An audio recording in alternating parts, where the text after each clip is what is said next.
Welcome, everyone. I just want to thank you all for joining us this afternoon for the awarding of the second annual Lux at Veritas Faculty Prize. My name is Ryan Gapsky, and I'm the president of the William F. Buckley Jr. Program at Yale.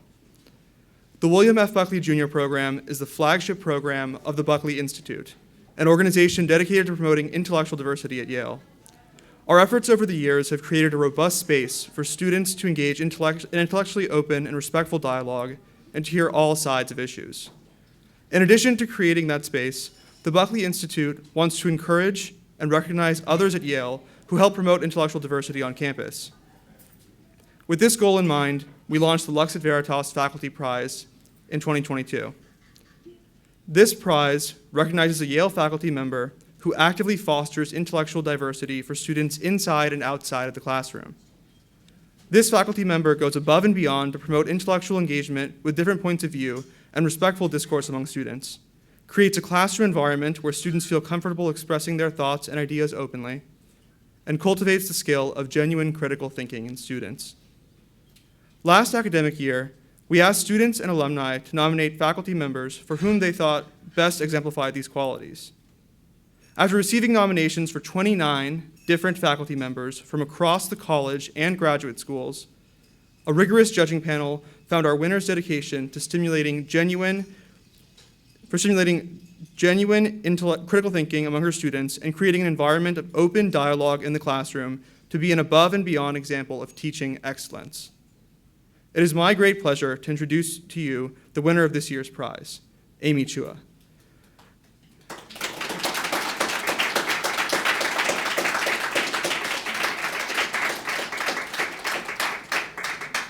Amy Chua is the John M. Duff Jr. Professor of Law at Yale Law School.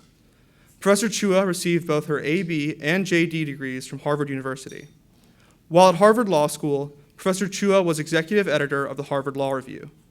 She then clerked for Chief Judge Patricia M. Wald on the U.S. Court of Appeals for the D.C. Circuit and, prior to entering academics in 1994, practiced with the Wall Street firm of Cleary, Gottlieb, Steen, and Hamilton. Professor Chua joined the Yale Law School faculty in 2001. Her expertise is in international business transactions, law and development, ethnic conflict, and globalization and the law. She is also a best-selling author, having written multiple books, including her recent debut novel, The Golden Gate. As demonstrated by the many comments from students who nominated her, Professor Chua has won the admiration of her students for her bold promotion of intellectual diversity. She doesn't just support ideological diversity in some abstract sense in the classroom, one student comments, but goes out of her way to help the students who hold those views feel less alienated. She paid a price for holding these views, but hasn't backed down in the face of it. She received special praise for taking concrete steps to create a classroom environment conducive to sharing diverse perspectives. She solicits student responses in her class and calls on conservative students to share their opinions on a regular basis, they explained. She gives a lot of support behind the scenes. The Buckley Institute is proud to celebrate the cultivation of intellectual diversity and serious inquiry in the classroom. It is through taking diverse points of view seriously, engaging in disagreements and discussions in good faith, and inculcating a spirit of intellectual humility that the true mission of the university is realized. Amy Chua has demonstrated these ideals inside and outside of her classroom. The Buckley Institute is delighted to award the 2023 Lux at Veritas Faculty Prize, including a $10,000 prize and commemorative plaque to Amy Chua. It's also her birthday today.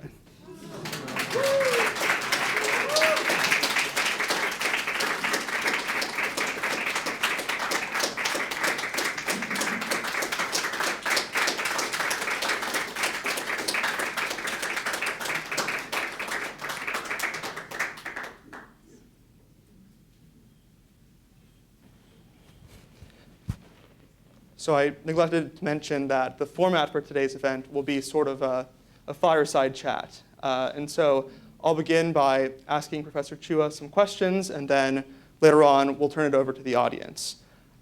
So I'd like to begin, it's fitting that it's your birthday today, Professor Chua, so I'd like to start with some biography. You went to Harvard for undergrad and law school, and then you clerked for a federal appeals court judge. You're now a tenured professor at Yale Law. author of numerous conversation-starting books on a whole host of topics: foreign policy, cultures and success, political tribalism, and of course, Battle Hymn of the Tiger Mother. And on top of that, I said earlier, you just wrote a novel. So despite all those accomplishments, you've also famously said that you never quite felt like you were good enough. You've overcome failures, disasters, humiliating rejections, and you thought you'd never recover from them. Can you tell us about that journey and how you got to where you are today? Well, first, thank you. It is such an honor and a pleasure to be receiving this award from the Buckley Institute. Thank you, Ryan and Lauren Noble, for organizing everything, and thank you all for coming today. It's great to see so many familiar faces. So yes, to my biography, and I was thinking it's kind of ironic that I am getting to receive this fantastic award for promoting free speech and ideological diversity, because I basically grew up in a household where there was no right of free speech. My parents I'm the oldest daughter of very strict Chinese immigrant parents, the original Tiger parents. And I kind of parented this way a little bit tongue-in-cheek. I was born in the United States, but they applied this strict thing to me with no humor. I love my parents. They're 87. They're doing well. So yes, I kind of ended up, I talked to people who might want to be academics, and they're like, what's the plan? Can you give us advice? And the honest truth is I kind of ended up where I am, as a Yale law professor and the author of these books, pretty much by total serendipity, and after long periods of being completely lost, and yes, through, I would say, a series of disasters and failures and the most humiliating rejections that at the time I really thought I would not survive. I am the firmest believer in what doesn't kill you makes you stronger.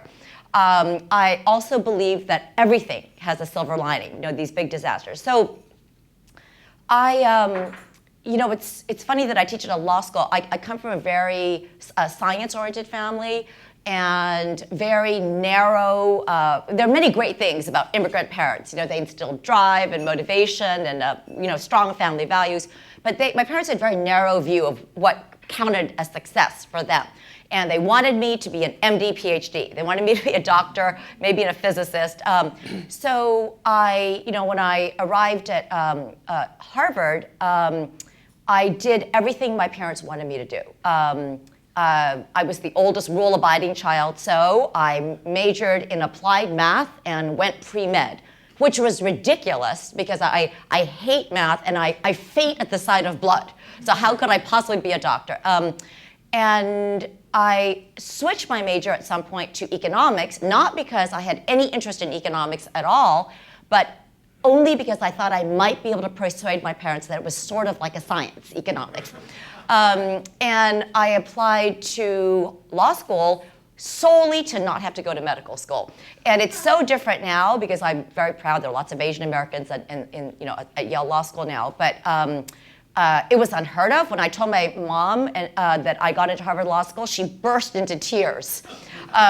She came from a culture where lawyers were not respected, and well, maybe that's not so different. And I was the only Asian American in my section of 150 people.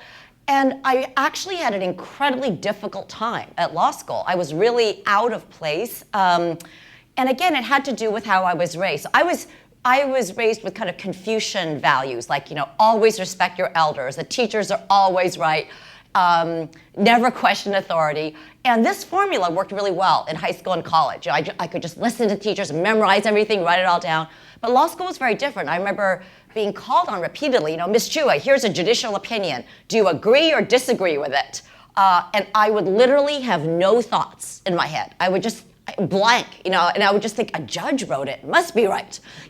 And my family didn't encourage us having political views at home. We were just kind of an immigrant family, always eat really fast with the news on and then just go do your homework. So, but The values that my parents did instill me, these tiger parenting values, which are, I think, in many ways just American values, like don't give up, perseverance, don't blame others. They can go a long way. So I ended up doing fine at Harvard Law School, even though I was definitely not very talented at it, and I just worked harder than everybody else. So after graduating, I went to clerk for Judge Wald on the DC Circuit. And I was by far the worst clerk. My two co-clerks themselves went on to become federal judges. But my judge was a mentor in the old school sense, as in not at all nice or nurturing. At my interview, she handed back my CV with a big X. She had found a typo. I spelled Cleary wrong. Every memo came back marked up. But on the last day of my clerkship, I had this exit interview. It was tradition. The judge meets with all our three clerks and gives them career advice. So she asked me, what would you like to do with your life? And just kind of reflexively and stupidly, I said I wanted to be a law professor. My father's a professor, and I had just always thought that I should be a professor. And I would just say this, even though I had no idea how that was going to happen or in what specialty. And my judge straightened me out. She said, oh my God, you can't possibly do that. You don't know anything. And she said, you need to take off time and just and at least 3 years, preferably 5, and do something to, public interest, government work, private sector, anything. So I took her advice and I joined the Wall Street firm of Cleary Gottlieb that specializes in international transactions. My parents are from a developing country. I kind of thought that would be interesting. And I made a lot of friends. My students here know that I still bring my former colleagues to guest lecture for me in my international business transactions class. But the entire 3 years that I was there, I had massive imposter syndrome. I knew I could not stay. I respected them. It wasn't a judgment. I wasn't a natural at the law. I just wasn't that interested in it. So I started to go through a real period of crisis. Like, what am I doing with my life? Why did I go to law school? I thought about applying to psych grad school. I tried to write my first novel at the time. I had not realized at that point how important it was to have a plot, so that didn't work out. And then I just got incredibly lucky. I found my own little weird niche in the law completely by accident. So here's what happened. This law firm that I went to, Cleary Gottlieb, their kind of special thing is they represent governments, sovereigns. A lot of law firms, they represent investment bankers or insurance companies, but Cleary, the firm I went to, they represented the government of Ecuador, the government of Venezuela, the government of the Philippines, the government of Ivory Coast, of Russia, and I thought that was kind of cool. So I went there for that reason, and one of my early deals I was put on was representing the Mexican government in the privatization of Mexico's national telephone company. Privatization is, at that point, it was state-owned and completely dysfunctional. The average time to get a dial tone was 3 hours. And they wanted to sell it to a private, to inject private capital into it. And one thing we did was we sold it to Carlos Slim, turning him into the richest man in the world. But there was also this public offering, a securities offering. So my job as the lowest person on the totem pole was to write for the securities prospectus.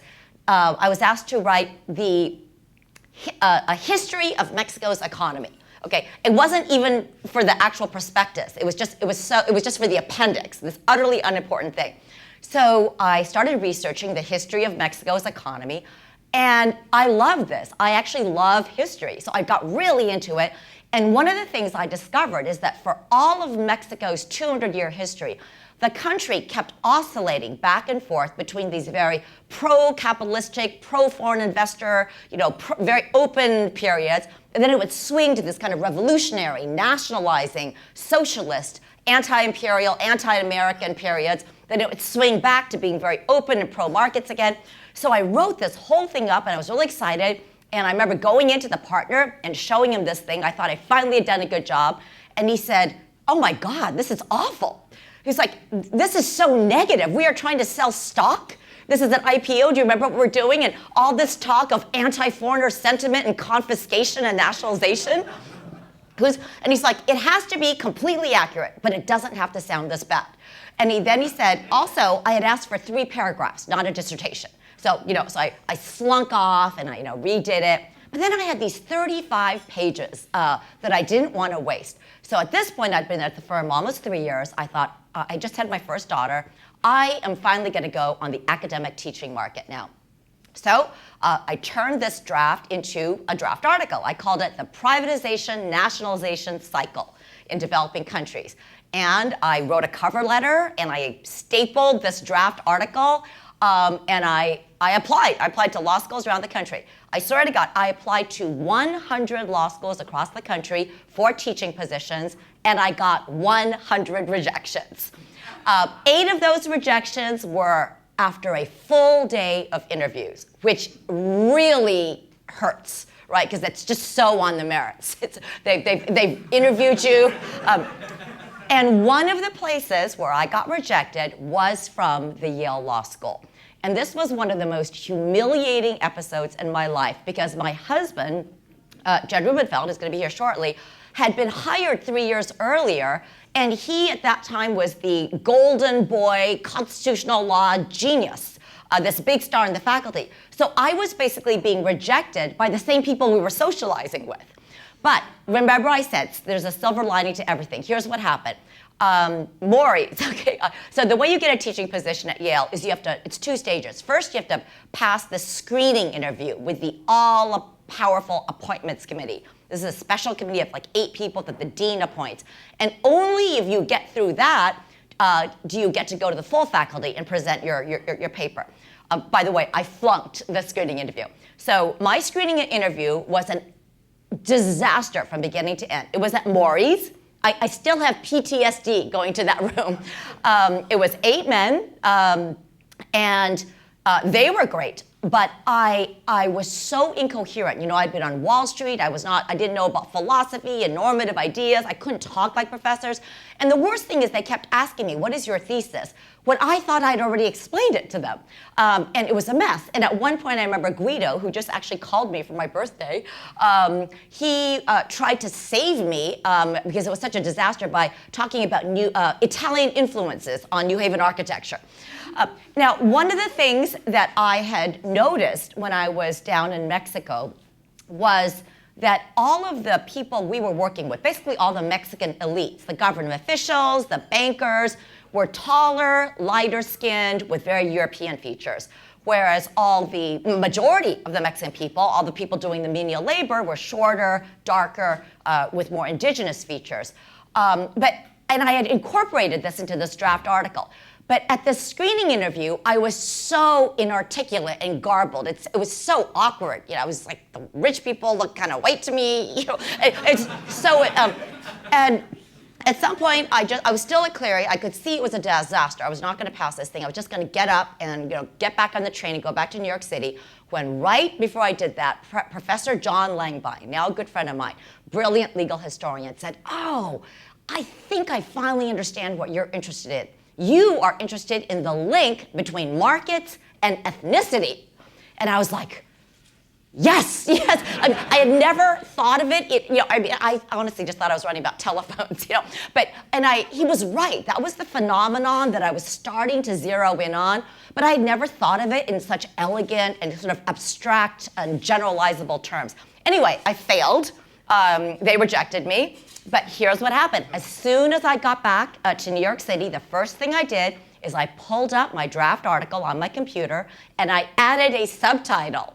My new draft article was now called The Privatization Nationalization Cycle, the link between markets and ethnicity in developing countries. And then I redid the whole thing, and I made the whole thing sound so much more sophisticated. And I sent it out, and the Columbia Law Journal took it. It was such a huge break for me. I only got 1 offer, so the Columbia Law Review. And back to the rejection. So my dad is an immigrant, and I remember telling him at a certain point in tears, like, "Dad, I know you always wanted me to be a professor, but I'm sorry to disappoint you, but it's not going to happen. Nobody wants me. Everybody has rejected me." And I'll never forget what my father said. My father's like, "Let me get this straight, Amy. You have been rejected by 100 law schools, and you want to give up?" He thought that was a low number, okay? I mean, this is a man that crossed an ocean. He came to a country where he did not know a single person. My mom could not even speak the language. So for him, this was nothing. So I took his advice and I applied to a few more places. And I got one offer. I got only one offer. The University of Buffalo Law School accepted me. And I will always love Buffalo. I randomly root for their sports teams, every sports team, because they were the only ones that would give me a chance. And I was ready to move there. We were going to commute. And at the last second, the Duke Law School, which had previously rejected me, actually unrejected me very openly because somebody else they liked better canceled on them. But that's how I became a professor.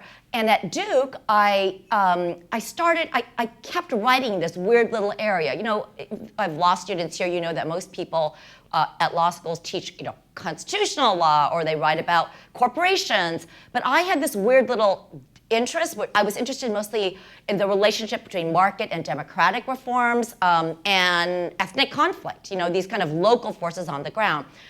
So a couple years later at Duke, I published an article called Markets, Democracy, and Ethnicity, and the Yale Law Journal accepted that. And then I got incredibly lucky, timing-wise, in a tragic way. So this article, nobody really cared about it. I was talking Indonesia, and, but then, right then, the attacks on the World Trade Center happened. September 11th happened, 2001. And suddenly, everybody in the world was interested in what I was writing about, the dangers of globalization, and rapid democratization, and ethnic conflict in the Middle East. So it was, through my friend Akhil Amar, he said an agent's interested. I turned that article into my first book called World on Fire, How Exporting Free Market Democracy Breeds Ethnic Hatred and Global Instability. Came out with Doubleday, ended up being a New York Times bestseller, again, because of the timing. It was a New York Times bestseller for literally one day at number 15, but that's all you need to be a New York Times bestseller. And so then 7 years after Yale Law School rejected me the first time, they gave me a tenured offer. And I've taught here ever since. In 2011, I wrote a very different kind of book. But basically, that's kind of how I ended up at Yale Law School. That's fantastic. Well, I still want to stick on biography. And I guess, have there been any, you mentioned Judge Wald, but have there been any teachers or professors or other mentors who've had a large influence on your life? This is embarrassing. Maybe this is an indirect form of mentoring my students. It's hard for people to believe because I just can't stop talking now. But at Harvard Law School, I did not say a word for 3 years. I was tongue-tied. I had a stage fright. I also had writer's block. So I think I'm very inspiring for students who are struggling. And at Harvard Law School, I just didn't want to be that person that sucked up to professors. And so I graduated from Harvard Law School with zero mentors. And interestingly, it was Harold Koh, a professor here, who just randomly chose to mentor me. And he helped me. He actually started this class, International Business Transactions, and he invited me to give a guest lecture. And I worked so hard on that. The topic was the privatization of Mexico's telephone company. And then after I got here, he kind of handed the class off to me. There was another guy, I would say intellectually, a very big person for me is a guy named Donald Horowitz. A relatively conservative professor at the Duke Law School. Actually, this comes with a scary story too. I had started at Duke, and I was told you have to give a faculty workshop with new work. Okay, this is really good. You have to just kind of show that you're working on something. So about 3 months after I got there, I gave so I had published this privatization nationalization thing in Columbia, but I was starting to look at new countries, Kazakhstan, I think, and South Africa, and just different. I was expanding beyond Southeast Asia and Latin America. And so I gave this faculty presentation on markets and ethnicity, and terrified. And at Duke, there was the world's expert on ethnic conflict. A guy, he was like the equivalent of the Sterling professor, Don Horowitz. So after I give this presentation, a hand shoots up. It's him. He then proceeds to shred me for 20 minutes straight, just on how awful this paper is. And basically he says, you keep talking about markets and ethnicity, but you've completely left out the role of democracy. So this draft is completely flawed, and you should just put it in a drawer for 10 years. And he didn't even give me a chance to answer the questions. Right? I was really raised on tough love mentors. And then he said, I gotta go. I have a meeting. I gotta go. So he left. So after he left, I remember just like feeling so devastated, like, oh my God, I failed before I started. The guy that's most important for tenure hates me, and I fell into this slump. Hate this man. It's like but then at a certain point I realized, what, this is really good advice. I forced myself to have coffee with him, and he became my biggest mentor there. And that's when I started really looking at the role of democratization. It was through this big criticism that, again, at the time I was so angry for being so nasty, but it actually became the linchpin of most of my work, kind of rapid democratization in non-Western countries. So he was a very important force for me. I guess I'd like to move on to ask sort of about your teaching. Do you have any kind of teaching philosophy? Is there maybe a favorite class that you teach? How do you approach that? Yeah, so I actually really am committed to intellectual and ideological diversity, and I think what's hardest right now is political views. We technically have so much diversity. We keep getting these emails about how much diversity there is, and it just doesn't feel like that at all. So I will say that teaching now is so much more stressful and less fun than it was 10 years ago. I used to do this stuff naturally. Like when J.D. Vance was my student, it was a different time. Like he was conservative, but his best friend was a gay woman, and they fought all the time. But everybody else it was funny, and then people would go out for beers. So now I feel that it requires just a lot of structure and a lot of planning and a lot of thought by me, so that I can create an environment where people can talk, but it doesn't go off the rails. I've got a lot of former students here, so they know. So a couple things I do. I teach 2 classes. I like them both. I think advanced contracts is the one where this really, the debate comes out. First, on my syllabus, I put this big banner that says basically this class is committed to intellectual diversity and free debate across all political backgrounds. Everybody is entitled to presumption of good faith. Like the idea is like if you hear something in my class that sounds racist or misogynist or xenophobic or whatever, you can't go straight to that. You have to try to express yourself, and then. I remember when I first did this, like 5 years ago, a colleague of mine said, oh my God, nobody is going to take your class. And this is the optimist in me. As people know, it a huge wait list. On top of the 50, my classes have huge wait lists. So I actually think there's a big silent majority that wants to do this. But in my class, I have my conservative students here. And many of them actually have been persecuted. Not in my class. But actually, there was poor Joe. I'll tell that story later. A liberal student complimented me recently and said, it's so important the role of the professor in norm setting, which is like, so what I do is I assign, in this advanced contracts class, it may sound boring, but it's actually fun. I deliberately assign pieces from libertarians, conservative pieces, from the law and economics school that is neither, conservative or liberal, but just, efficiency-based, feminist theories of contract, critical legal studies, which is kind of Marxist theories of contract, and then critical race theories of contract, the whole spectrum. And then I ask my students to write response papers, very short, like, no more than 2 pages, double-spaced. And it used to be, in the old days, I would just call on people and it would be really fun. Now, it's more work. I have to read through everything. I email my students. I structure the conversation. I tell some students, don't mention this part. So I encourage free speech, but not all at once and not everything, which also encourage, and then now something new that I have to do is a lot of students will express themselves honestly and beautifully and powerfully, but only anonymously. Never had to do this before. And I love it, actually, because when people can write anonymously, they can be very open and very funny. So I then do read these things in class, and many of them are conservative positions, and I get scared. Like, I hold my breath before I do this. And after class, I wait to see, I check my email to see if there's an explosion, if I made the New York Times or something again. So it's much harder work. Like, I kind of feel like I choreograph it, and I have to make, my class, just because of the way Yale Law School is, even though I have my class is probably one of the most genuinely diverse in the sense that I have, our classes tend to be very self-segregated. There'll be classes with just all FedSoc students, and obviously people in critical race theory are just people who already like critical race theory.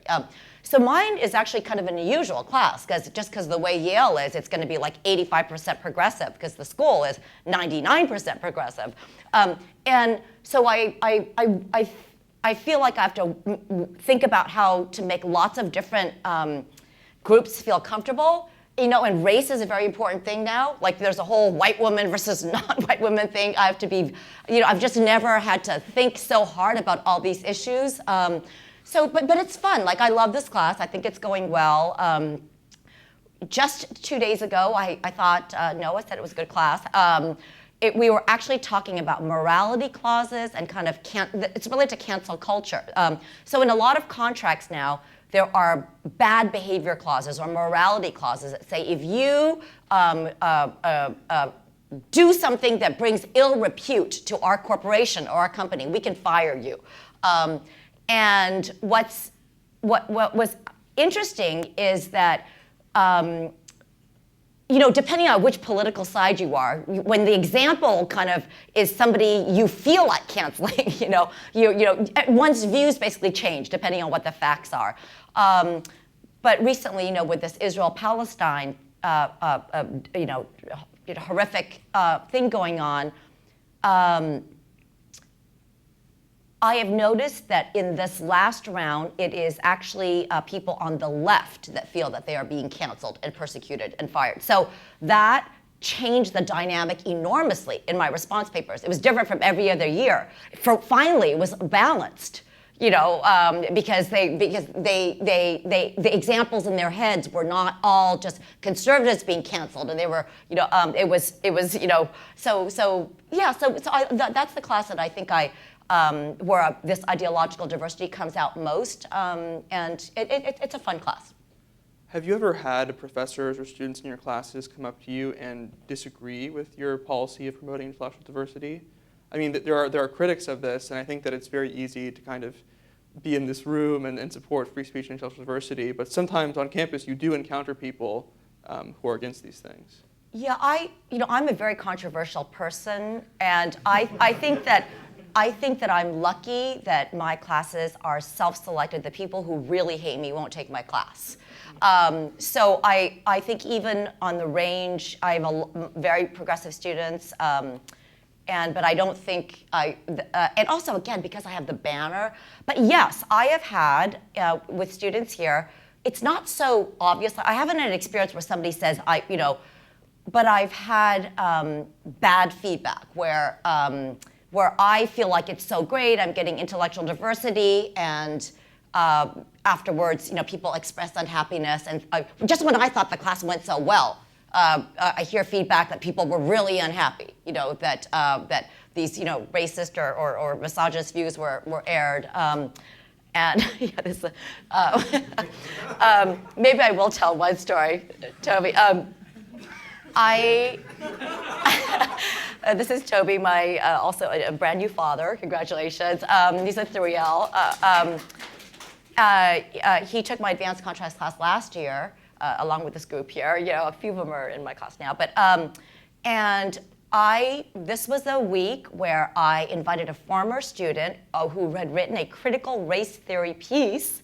It was actually a pro-contract piece, interestingly. She actually talked about emancipated slaves actually wanting to use contracts. But it was very much a critical race theory piece. Had a lot of interesting stories. It was very well done. I love her. I liked her a lot. She actually supported me during the Kavanaugh confirmation hearing. So I'm very fond of her. But she came and gave a guest presentation, and I forced all my students to come up with questions. And again, in the spirit of intellectual diversity, I call my conservative students. And I remember Toby I did not expect this. He was unbelievably kind and generous. That's not the part I didn't expect. I expected him. But he said, this is not my cup of tea, I gotta admit. I'm a conservative or whatever. But he said, I actually really like this piece. And the stories really worked for me, and he said all these things. So I was just like, I was feeling so great about myself. This is, hey, it's really working. And then I noticed right before break that a student in the back was like crying, and it was like people were passing notes. And then I noticed during break that people were, I don't know, caucusing in the halls, and I was like, oh no, what is happening? What is happening? Anyway, right after break, a student, not my professor, not my guest, but a student raised her hand and just said, to the guest lecturer, I just want you to know that I am so sorry, that there are many of us in this classroom that feel, incredibly upset that you were just subjected to a microaggression, that a white male student would use the words, I actually like this piece. Actually is so condescending and so racist, or I'm not sure, but it was. I actually got very, but I helped, so I just said thank you for that comment again. I just said thank you for that. But afterwards, when I asked my guest, I was like, were you offended by that? She said, I love that comment. It was so nice, So I do get these episodes in class occasionally. And there are tense moments, but I haven't had terrible disasters, not in the last 5 years. Well, I guess I'll ask one final question and then turn it over to the audience. But I wonder how bad you think the climate at Yale Law School actually is then. Because because you read a lot of horror stories in the news, and there seems to be like a strong, like not huge but strong FedSoc contingent. I guess I wonder how often do you have incidents like that with other students or with faculty especially? Yeah. I think it is so much better now. The last 2 years are completely different. 5 years ago, it was, I would say 2018, starting with the confirmation of Brett Kavanaugh, that was a nightmare. It was, and then for the next really almost 3 or 4 years after that, it was really, really bad. And I think that just a little bit of leadership goes a long way. Our dean, for last year, for the first time, maybe because there was so much bad press, actually thanks to FedSoc in some ways, just said the smallest little thing on the first day of school, which University of Chicago had been saying all the time, which is basically the Woodward, for the first time, committed to free speech, and also handle, instead of tattling on running immediately anonymously to the DEI coordinator, you should maybe learn to solve your own problems. Just these two small things, and it made a huge difference. I don't think I think there's a long way to go. I think even now, my brilliant, courageous students, I can't believe it, but I think most people are terrified to say what they really think. And I remember Barry Weiss in the podcast said, I just don't get it. What is the fear? Like, they're so smart, they do all these things, like what? And a FedSoc student from last year, James, said it's all about dating. It's like nobody wants to have no friends and to not be able to have any social life. But I will have students say one thing in the class, and then come to my office hours and say, actually, I mean the opposite of that. I have students who are afraid to. There are still many students from even last year. They are so terrified that they worked for a prosecutor's office, that they work for SDNY. When I was in law school, working for a prosecutor's office was considered public interest. You are not going to make big money. You are for some reason right now, that is just people are terrified. I have a student who graduated last year who was canceled in her small group on the first day for So somebody in the small group was talking about how the American dream is white supremacist and terrible, all this stuff. And my student was she didn't say anything controversial. She said, oh my God, of course, there's terrible racism here, all this, there are many problems. But my parents were very poor, Korean immigrants. I managed to get to West Point and get, caught here, and I've seen other examples in the Army. So in a way, I still do believe in the American dream. Canceled, and she came in as a Democrat or apolitical, and she eventually became, I guess, on the board of FedSoc. And I remember asking her, why. I was like, you're so apolitical. Why? I'm surprised you're on FedSoc. Why? And she's like, they're the only people who will talk to me. And she, and there's still, I find it interesting that even now people are afraid to just express their real views. I think it's getting better. But it's, I just think in general, it's like, I used to be a lot funnier in class. Humor is it's hard to be funny. It's hard to be ironic. It's hard to be satirical. It's hard to be, words. You have to watch your words so carefully. And so yeah, I feel that the pendulum has hit its farthest point and is coming back. But I think there's it's not perfect. Interesting. Yeah. So we'll open it up to Trevor. Has a microphone. Is there a question up here? Yeah.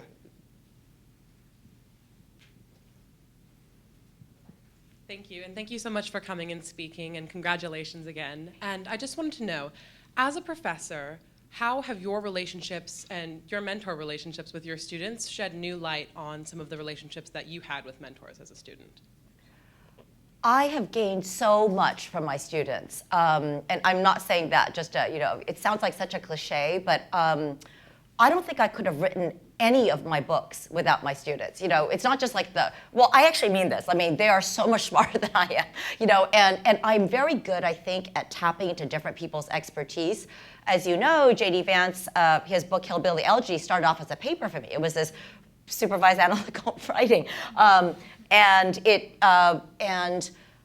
so I think that's a strength of mine, that I find interesting things about students that other professors might think are not relevant, and especially a little bit unusual in the law. Like, I was just incredibly interested in his background from Appalachia, and it just happened to be that it was right before the 2016 election, so it ended up being really important nationally. And I'm an immigrant's kid, so I think I'm very lucky. I get a lot of immigrants' kids who come to take my classes of all backgrounds. And World on Fire, I had sections on Kenya and Sierra Leone and Ghana, and and I always tried to find students actually from those countries to kind of help me. So yeah, I think mentorship is my favorite part of teaching. Like, I think sometimes I think what I really should have been is like a life coach, not instead of a lawyer, because I really like psychology, and I think I'm pretty well known for being very successful at placing students with clerkships. This is a thing in law school that everybody's obsessed with. And I think the reason for that has to do with this. Like, I think because I get to know students, I can write better letters because I know their strengths. But it's also because of the psychology. I know what the different judges are looking for. And they're very different. Judges often self-replicate. Some people, the people who got perfect grades and were articles editors, that's what they think is smartest, and other people are interested in different things. So mentorship has been a fun part of my job.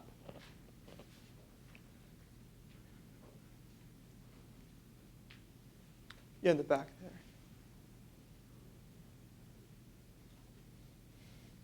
Thank you very much. Hi, Professor. So you mentioned in your talk about the climate of political diversity when it comes to students and intellectual diversity. And my question to you is, when it comes to faculty, what do you think the appropriate steps are to take to create a more open political climate? And do you think that a professor should ever be fired or let go or sanctioned because of his or her views? Okay. So on the first part, great question, thank you.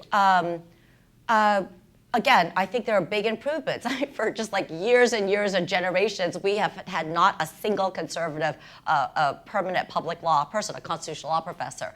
Harvard's had them, and now we just made a hire. Professor Keith Whittington seems great.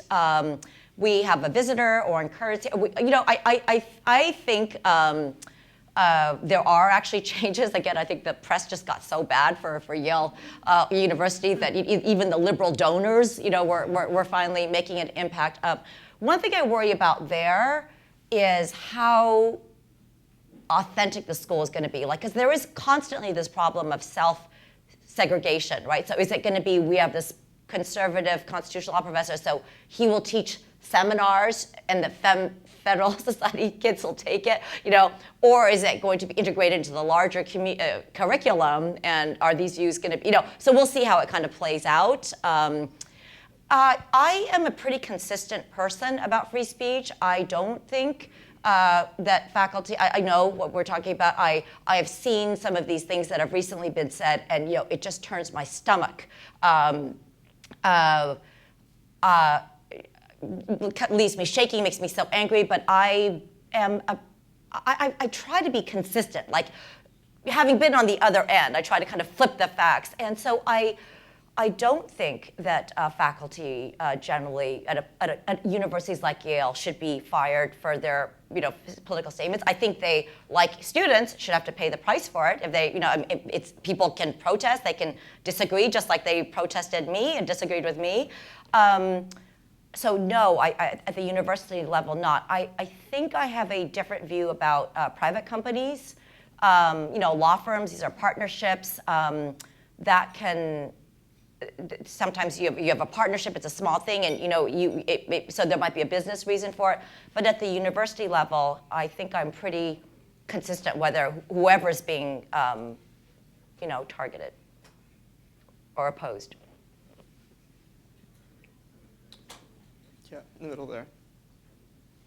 Hi, Professor Chua. Thank you.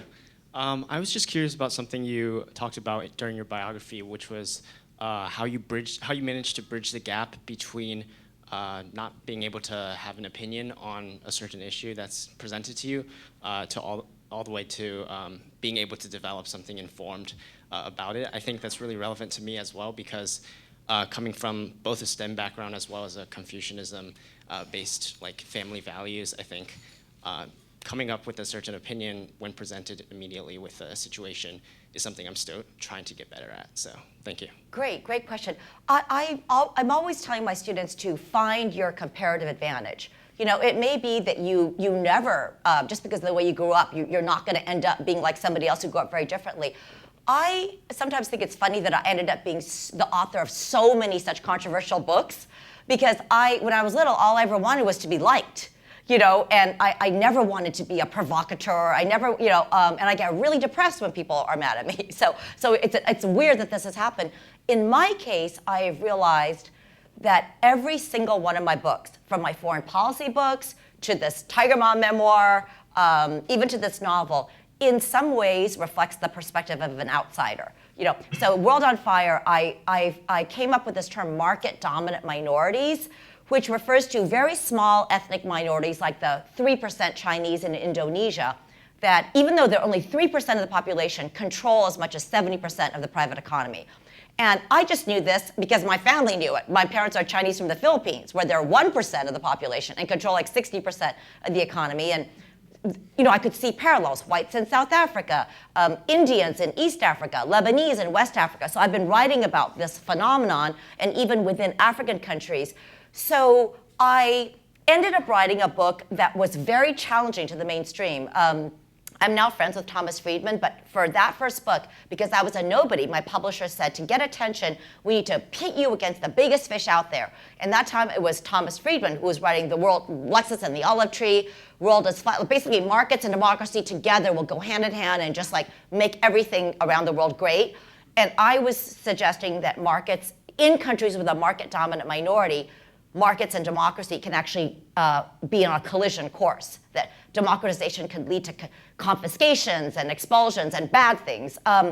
So I ended up writing a very provocative book that was not because I was trying to be provocative, but because I was writing from an outsider's perspective about something I knew just because of my own culture. And same with my book, The Triple Package, with my husband.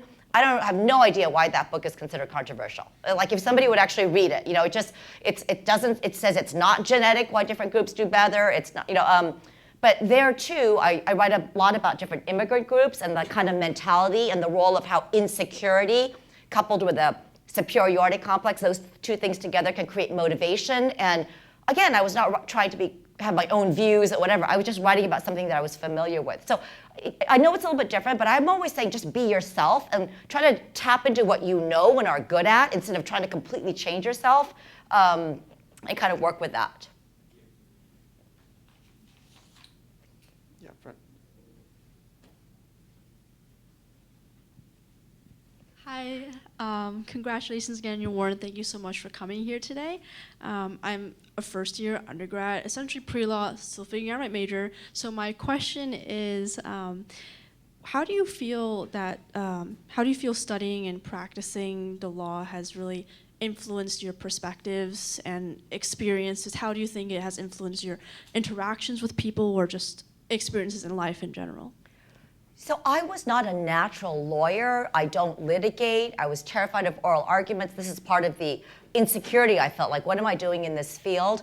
One thing I really love about the law, and it actually has to do with ideological diversity and the question about firing professors, is I think it ideally trains you to be analytical and kind of consistent and rigorous, right? So I always, depending on, you could get so caught up in a particular controversy that it's very emotional and you just want to crush your enemies, and I think legal thinking forces you to kind of we're always giving hypotheticals. What if we change the facts? What if we reverse the situation? Do you still have the same view? So I like that kind of analytical thinking. I think it's helped me in all kinds of ways. I think that the law degree is a very flexible degree. My students have gone on to be writers, politicians, policymakers, judges, litigators, journalists. So yeah, I'm a fan, even though I was very uncomfortable with it at first, I'm a big fan of going to law school ultimately. I think it trains you well, and I think it's a very flexible degree.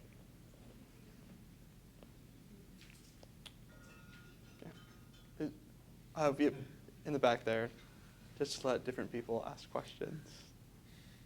Hey, Professor, thanks for coming and giving this talk.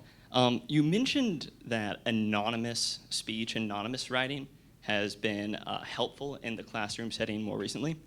On the one hand, love anything that supports your expression. On the other hand, I feel like I often feel more compelled by arguments when they have someone to stand for them. Could you expand upon what you think the role of anonymous speech is, ideally, in facilitating free expression, either inside the classroom or in public more broadly? Great question, Jackson. Actually, you're catching me. I'm actually not generally in favor of anonymous speech. I think it's a second best solution. I think ideally these people would be willing to share these views, and I am shocked at what people consider too controversial to say. Like a lot of this stuff is I just can't believe that it has to be anonymous, and that goes back to your question. Yeah, in general, I see more the dangers of anonymous speech. I have been subjected to it personally when people there's no accountability and you can say anything, you can make things up. So I'm so glad you asked me that question. I would love for the school to get to a place in the community where I don't have to make these anonymous. And I've actually sometimes tell students who want it to be anonymous, I'll actually try to coach them. I was like, you know what? I just don't think this is going to be that controversial. I really think that it's going to be, maybe we leave out this sentence, But yeah, I'm not generally a fan, and I think this is the problem on social media too. All this anonymous, just bloodletting. So great question. Yes, here in the middle. Trevor will come by. Okay, I think it's wonderful that you've encouraged diversity of opinion in your classes, and the fact that you your classes are waitlisted is a wonderful sign. Do you think that in any way it could cause some kind of a ripple effect where other professors might note that if your class is so in demand and is encouraging diversity of opinion, that maybe they might want to consider the same thing themselves? Thank you. I think this right now, I'm quite well liked by the students. I don't know. I don't think the faculty is so crazy about me. I still have a good core group of friends. You know, I believe that speech has to have consequences, and I've paid a price for, you know, and I completely sympathize that people in this room feel differently. After the confirmation hearings of Brett Kavanaugh, that was a real turning point. Before that, we socialized all the time with all the faculty, and I was on all these committees. That was a big change at this, a really, life after that was completely different. You guys may not realize this, but Justice Kavanaugh was one of the most popular people at the Yale Law School, not by me. Like, he was, every admitted students weekend, he was brought, because he was the moderate Republican, and he would come to talk to Outlaws, our Gay Students Association, he would come to talk to the Yale Law Women, Black Law Students Association. He was much better friends with the dean than he was with me, much better friends with a lot of our professors. But when you know, the accusations came out, it was a very intense moment. I understand the feelings, the strong feelings on the other side. You know, when it comes to, it was just, you know, the beginning of the Me Too movement. And I made a decision at that point. We were all asked to sign a letter denouncing him, and I and only very few faculty chose not to. I don't even say that that's right or wrong. It's just who I am. That's just the way that I'm raised. I don't turn on my friends, and so it's actually never been quite the same. So I don't think any faculty are looking to me for inspiration. And I don't even know if they know anything about my classes. And I notice now we have a program of intellectual diversity and all these like things. And you know, I'm never asked to participate in any of them. Yeah, so thank you for that. But that, yeah, it just allows me to spend more time with my students. I think I'll ask one final question myself. I think it's a lot of people point to sort of social media and extreme polarization. They kind of blame these things for a lot of the speech issues on college campuses, at law schools. I wonder, do you think any of this exacerbation of the free speech issues and problems has to do with sort of the professionalization or law students arriving at law school more set and formed or closed to formation in their views? Like, I hear a lot of people talk about how it's more and more common to take years off or to work for a few years before coming to law school. Do you think that's a contributing factor at all? That's interesting, because that's usually the fact that Yale law students often have taken some time off and done things is usually touted as something special, you know, because they've worked on the White House. But you know, you're right. In this moment where things are very, we have intense political tribalization, you're actually right. I never thought of it that way, Ryan, but that the things that people do while they're taking the time off tends to be one thing or the other. It's like very few people are like, I was in a moderate think tank, you know. It's either I was working on, you know, this campaign or that, or public interest. So, yeah, that's a very good question. I don't know what I think it's a combination of factors. I've written a whole book about this called Political Tribes. And this is my previous book. About what I think are the main causes of the particular dynamics that we're seeing. I think a lot of it does have to do with the rise of what we call coastal elites, you know, and in a way, I think, turning into effectively our own version of a market-dominant minority in this country, like viewed as this like little, powerful, clubby, arrogant group that even speaks its own language, and looks down on everybody else, you know, kind of, and then you see larger majoritarian movements, you know, kind of, you know, with sometimes demagogic forces, again, you know, understandably against that. But yeah, and social media. But that's an interesting question. Whether taking off time and being immersed before you get here. I don't know. I don't know if it's worse, because before our college campus is already so divided, right? I can hardly imagine it would be worse to go into the real world. Well, we have a reception, so feel free to get some food, some drinks. Before then, I hope you'll join me in wishing Professor Chua a happy birthday, congratulating her on the award, and thanking her.